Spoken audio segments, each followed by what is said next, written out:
the radical black grassroots conducted the historic Black People's Day of Action. This was conducted by a radical black youth movement, the Race Today Collective, and also John LaRose, connected to the New Beacon bookshop and the different projects emerging out of that, including the Black Parents movement.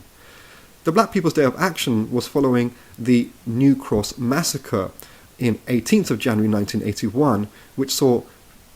some 15 black youth lose their lives aged between 15 and 20 at a birthday party at a house party in South London in New Cross. This was largely seen as a racist attack against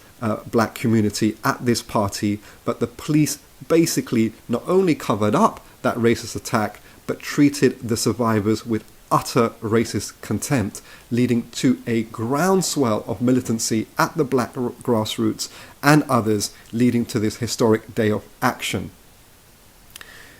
The reason why this party took place, because still at this moment in time, black and Asian communities were excluded largely from cultural venues and clubs, etc. So people self-organized. They self-organized in their own homes and their own community centers to enjoy together, to dance, to celebrate, and to enjoy cultural aspects. However, because of the way black and brown people looked, the fragrance and the smells of their food was treated in an utterly disgusting racist manner by vast swathes of the racist population in Britain, who we now know with the Brexit referendum, at least 50% of which are basically have a very fascistic and far-right racist approach and attitude towards racialized migrants here. So people self-organized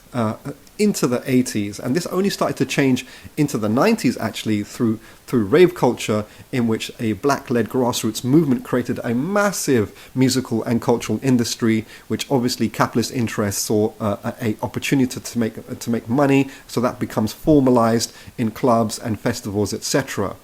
And the 80s is a very interesting period around the New Cross massacre and the Black People's Day of Action in 1981, because this was really at the latter end of a period of several years from 1979 to 1981, where over a dozen urban centres in England rose up by black and Asian working class youth,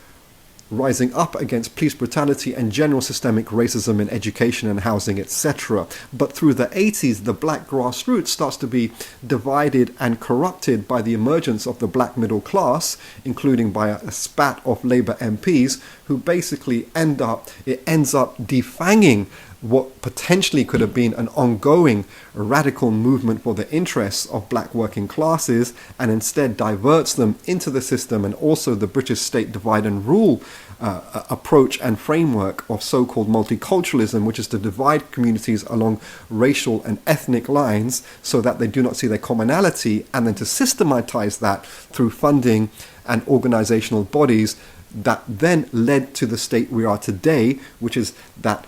oppressed, racialized communities are terribly divided and continue to be so, and grassroots strategic organizations have come to an end.